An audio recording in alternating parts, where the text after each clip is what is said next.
আমরা আলোচনা করব রায় মার্টিন প্রশ্নবিচিত্রা 2024 এর ক্লাস 8-এর দ্বিতীয় সেমিস্টার পরীক্ষার ইতিহাসের প্রশ্ন উত্তর। আগের দিন আমরা আলোচনা করেছিলাম 1 নম্বর স্কুল এবং 2 নম্বর স্কুলের এমসিকিউ এবং এসিকিউ নিয়ে। আজকে আমরা রয়েছি 3 এবং 4 এবং 5 এই তিনটি স্কুলের ছোট প্রশ্ন এবং এমসিকিউ এবং এসিকিউ নিয়ে আলোচনা করব। প্রথমে দেখে নিই আমরা 3 নম্বর স্কুলে কী রয়েছে। প্রথম কোশ্চেন রয়েছে, অর্থনৈতিক জাতীয়তাবাদের প্রবক্তা হলেন দাদাভাই নওরোজি। নির্বিদ্রোহ হয়েছিল বাংলায়। প্রথম পাটকল চালু হয়েছিল 1855 খ্রিস্টাব্দে। মহলওয়ারি ব্যবস্থা চালু হয় উত্তর ও উত্তর পশ্চিম ভারতে। পরের কোশ্চেনে, অসমকে স্বতন্ত্র অঞ্চল হিসাবে বাংলা থেকে আলাদা করা হয় 1874 খ্রিস্টাব্দে। হিন্দু মেলা কে প্রতিষ্ঠা করেন? নবগোপাল মিত্র। আমি লিখে দিচ্ছি এখানে, নবগোপাল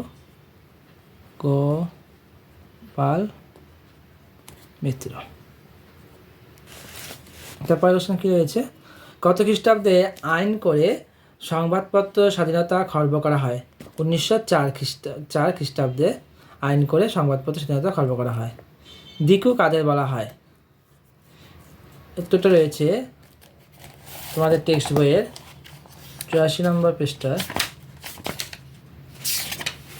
এখানে কী দেওয়া আছে, সাঁওতালদের এলাকায় জমিদার ও বহিরাগত মহাজনদের বলা হতো দিকু। তো বুঝতে পারলে, সাঁওতালদের এলাকায় জমিদার বহিরাগত মহাজনদের বলা হতো দিকু। পরের প্রশ্ন কী রয়েছে, ভারতে কত খ্রিস্টাব্দে টেলিগ্রাফ ব্যবস্থা প্রবর্তন করা হয়? এটা হলো 1851 খ্রিস্টাব্দে।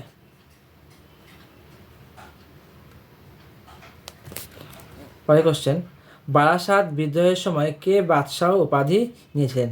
এটা হবে তিতুমির। দেখে দিচ্ছি, তিতুমির। এবার 3-এর প্রশ্ন উত্তরগুলো দেখে নিব। ডিরোজিও শিষ্যদের নব্যবঙ্গ বলা হয় কেন? রয়েছে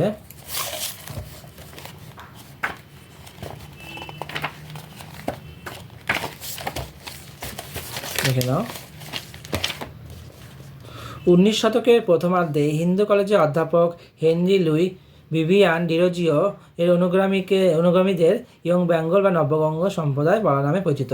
কেন এদের নব্যবঙ্গ বলা হতো? কারণ এরা বাংলায় নতুনভাবে বঙ্গকে তৈরি করতে চেয়েছিল।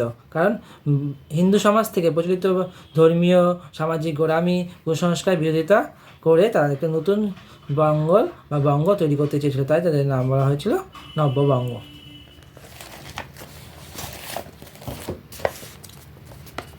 পরে রয়েছে, শিকাগো ধর্ম সম্মেলনে স্বামীজি কী প্রমাণ করতে চেয়েছিলেন? এটা তোমাদের বইয়ের 82 পৃষ্ঠা রয়েছে।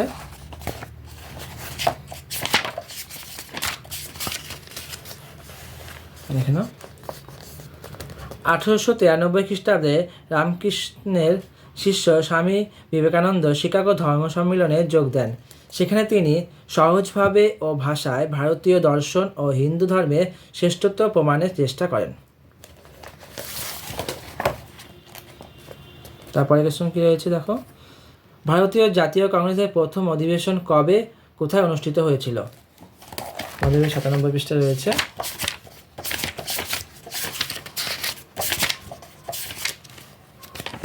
হ্যাঁ, 1885 খ্রিস্টাব্দে বোম্বাইতে জাতীয় কংগ্রেসের প্রথম সভা বসেছিল। এরপরে আমরা দেখে নিব 4 নম্বর স্কুলের প্রশ্ন উত্তরগুলো। 3 নম্বর স্কুলের 4 ও 5-এর প্রশ্ন উত্তরগুলো পরবর্তী ভিডিওতে আমরা আলোচনা করে দেব। 4 নম্বর স্কুলের প্রথম কী রয়েছে, কুল কাহিনী নিবন্ধ প্রকাশিত হয়েছিল সঞ্জীবিনী পত্রিকায়। ইস্ট ইন্ডিয়া কোম্পানি ভারতে একচাটিয়া বাণিজ্যের অধিকার হারায় 1813 খ্রিস্টাব্দে। ভারতের প্রথম পাটের কারখানা চালু হয়েছিল উড়িষ্যায়। নীল বিদ্রোহের প্রতি সহানুভূতিশীল ছিলেন রেভারেন্ড জেমস লং। আত্মীয় সভা প্রতিষ্ঠা করেন রামমোহন রায় 1815 খ্রিস্টাব্দে। এরপরে কী রয়েছে, দুয়ের কী প্রশ্ন উত্তর রয়েছে দেখো। 1 নম্বর, মহল কথার অর্থ কী? কয়েকটি গ্রামের সমষ্টি। কয়েকটি গ্রামের সমষ্টি। 2 নম্বর প্রশ্ন কী রয়েছে, ফরাজি আন্দোলন কে গড়ে তোলেন? হাজী শরীয়ত উল্লাহ।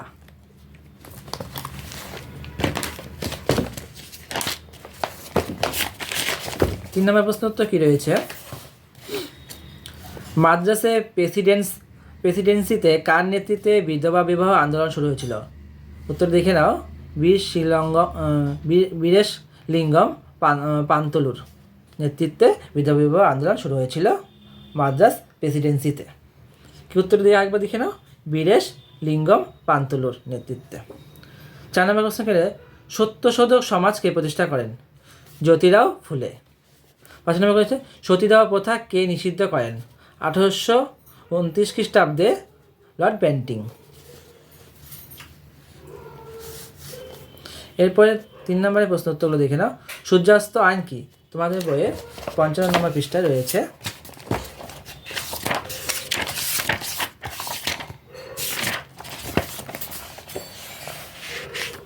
দেখো, চিরস্থায়ী বন্দোবস্ত একটি শর্ত হলো সূর্যাস্ত আইন। নির্দিষ্ট তারিখে সূর্য অস্ত যাওয়ার আগে জমিদারদের ব্রিটিশ ইস্ট ইন্ডিয়া কোম্পানিকে তাদের প্রাপ্য রাজস্ব জমা দিতে হতো। সেই ব্যবস্থাটি ছিল সূর্যাস্ত আইন নামে পরিচিত। পরে রয়েছে 3 নম্বর প্রশ্ন, অবশিল্পায়ন বলতে কী বুঝো? তোমাদের বইয়ে 63 নম্বর পেজে রয়েছে।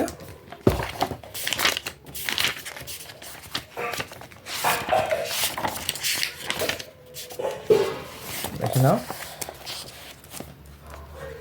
1813 খ্রিস্টাব্দে ব্রিটিশ ইস্ট ইন্ডিয়া কোম্পানির হাত থেকে ভারতের বাজারে একচাটিয়ার অধিকার চলে যায়। সেই সময় থেকে ধীরে ধীরে বিভিন্ন ব্রিটিশ পণ্য ভারতে আমদানি করা হতে থাকে। তার ফলে নানা রকম বৈষম্যমূলক প্রতিযোগিতার মুখোমুখি হয়ে ভারতের দেশীয় শিল্পগুলো ক্রমে ধ্বংস হতে থাকে। ভারতীয় শিল্পের অবলুপ্তির এই প্রক্রিয়াকে বলা হয় অবশিল্পায়ন। এরপরে রয়েছে 3 নম্বর কোশ্চেন, দেখো। কংগ্রেসের আদি পর্বের অধিবেশনগুলিকে ব্যঙ্গ করে 3 দিনের তামাশা বলা হতো কেন? তোমাদের বইয়ে 100 নম্বর পেজে রয়েছে।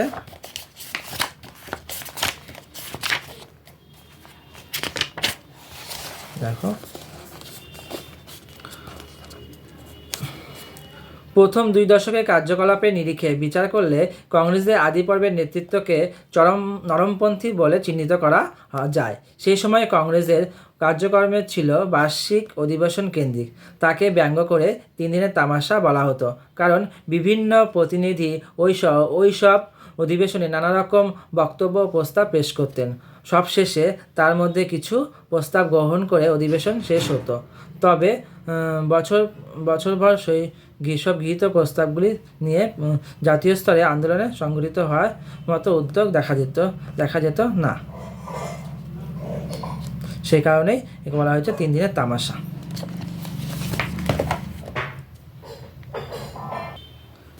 এরপর আমরা দেখে নেব 5 নম্বর স্কুলের প্রশ্ন উত্তরগুলো। প্রথম প্রশ্ন হচ্ছে, ইজারাদারি ব্যবস্থা চালু করেন ওয়ারেন হেস্টিং। প্রথম রাজনৈতিক সংগঠন হলো জমিদার সভা। 3 নম্বর কোশ্চেন, মাদ্রাজ প্রেসিডেন্সিতে বিধবা বিবাহের নেতৃত্ব দিয়েছিলেন বীরেশ লিঙ্গম পান্তলু। দাদন বলতে বোঝায় অগ্রিম টাকা নেওয়া। সংবাদপত্রের স্বাধীনতা খর্ব করা হয় 1904 খ্রিস্টাব্দে। এবার আমরা স্তম্ভটা মিলিয়ে দেখব। বঙ্গভঙ্গ রদ হয় 1911 খ্রিস্টাব্দে। বাহাদুর শাহ জাফর, এটা হয়ে যাবে রেঙ্গুইন। সাগরে কন্যা শিশু ভাসানো, এটা হলো 1892 3 খ্রিস্টাব্দে। প্রথম সুতির কাপড় তৈরি কারখানা বোম্বাই। আজকে আলোচনা এই পর্যন্তই। পরবর্তী ভিডিও নিয়ে চলে আসবো, পরবর্তী প্রশ্ন উত্তরগুলো নিয়ে পরবর্তী ভিডিও নিয়ে পরবর্তী দিন চলে আসবো। ভালো থাকবে।